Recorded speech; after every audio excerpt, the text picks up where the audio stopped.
Hello. I know I'm looking rough. It's been a long day. I need a shower, and I'm looking a little rough tonight. So, I'm excited to share a few things with you, but I just confess on the front end that I am not looking my best. I do not even have my lashes on. So this is me without my lashes. See? Pathetic. Anyway, I am giving another wake-up call to anybody that'll listen. And tonight I want to talk about abundant living. So what do I mean by that? Every one of us has a purpose. Each person has gifts and passions and a purpose for which they were created. And there's so many people that fail to ever discover what is my purpose and what does it mean to live an abundant life. In John chapter 10, verse 10, it says, I have come so that they may have life and have it in abundance. What Jesus is saying is, I came to earth, and I taught, and I shared God's heart, and I gave my life on the cross so that anyone that would enter into a relationship with me would have life and have it in abundance. And another translation says, I came to give life with joy and abundance.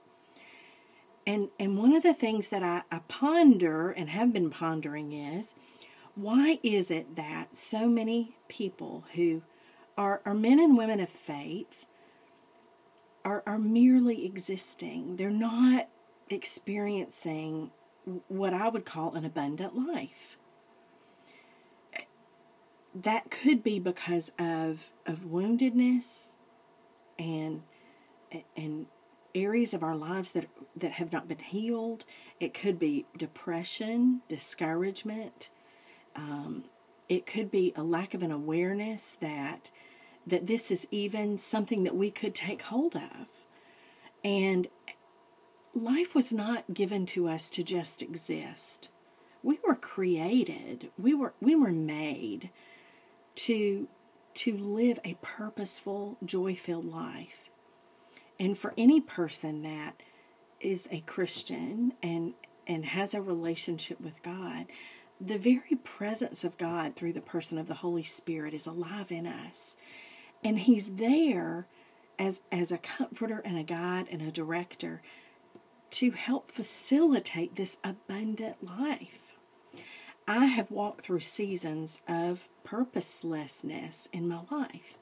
I've struggled at different times with discouragement and depression. I've struggled with wanting to please people and dealing with the reality that there are people that just don't care for me, or I don't know if you ever feel this as a woman. I'm either too much or too little.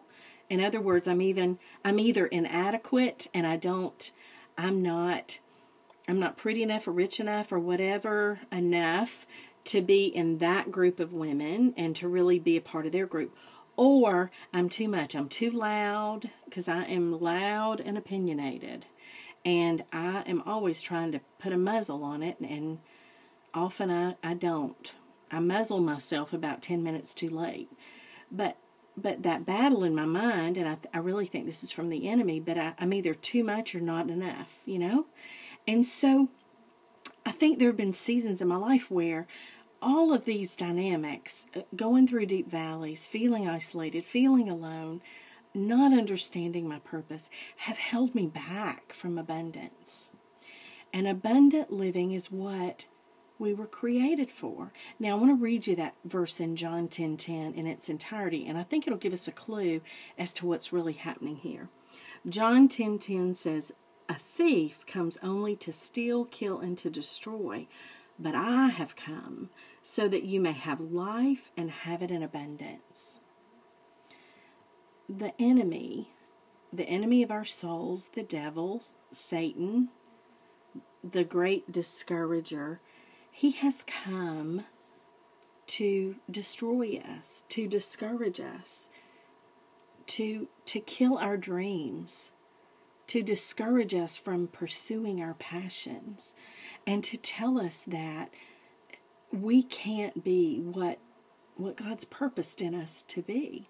Another translation, and I love this one, says, "The thief approaches with malicious intent, looking to steal, slaughter, and destroy, but I came to give life with joy and abundance." There is a malicious assault against our minds and our hearts. And as women, I think so much of the battle happens in our minds. And it's difficult to believe and to walk out what we were created for. We're living in a time of such negativity. And there is this, even in our community, there's some folks that are just being so negative and really spreading lies. I mean, when I think of a malicious intent, there's a lot of that happening, and it's not unifying. It's not the true heart of people in our community, and it's very divisive, and it's sad. It really is upsetting, and I know that it is the enemy at work. The devil is trying to destroy the great things that God's doing in our town. There's a revival happening in our town. There's unity happening. Through Love Washington weekend, we had such sweet times of ministry and fellowship together. And more things are coming. And alongside of that, there is some really darkness, evil, lies, divisive, ugly things. And I just pray that God will get the victory here, and that His will prevail. A couple of verses that have really meant a lot to me in the last few weeks. Psalm 30, verse 1. "I will exalt you, Lord, for you rescued me. You refused to let my enemies triumph over me." And that's Psalm 30, verse 1. And then, "Let God arise, let His enemies be scattered, and let those who hate Him flee before Him." This is the truth. You can live an abundant life. And I believe we can be a community of abundance in Washington, Georgia, that is thriving and full of victory and joy and a move of God that is unlike anything we've seen in our history. But we've got to stand firm against the schemes of the devil. And as individuals, we've got to live with passion and purpose. We've got to take steps of faith. And we've got to believe God. And I just encourage you, whatever struggles you're having right now, you were created to live an abundant life. And an abundant life is a life of gratitude and joy. I was thinking this morning as I woke up after sleeping on my beautiful bed with my nice mattress and my nice sheets. I love good sheets. And I have an indoor toilet. I have running water. I have a beautiful home. I have an abundance of food. I have people that love me.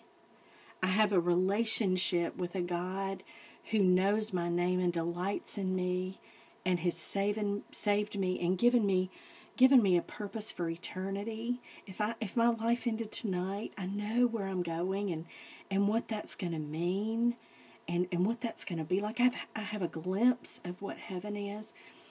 But all these things that I have, all these physical blessings that I'm talking about, the bed, the home, the water, the toilet, the food, the clothing, the majority of the people in the world, they don't have any of that. And many people live in incredible poverty. And how can we, living in the Bible Belt, people of such abundance, so blessed, how can we first not acknowledge that we are blessed and live an abundant life of joy and gratitude? And then second, share passionately and sacrificially with others. We've got to. Abundant living is acknowledging God's blessings, walking in joy and faith and passion, understanding our purpose and fulfilling that, and then being so incredibly generous that it changes people's lives.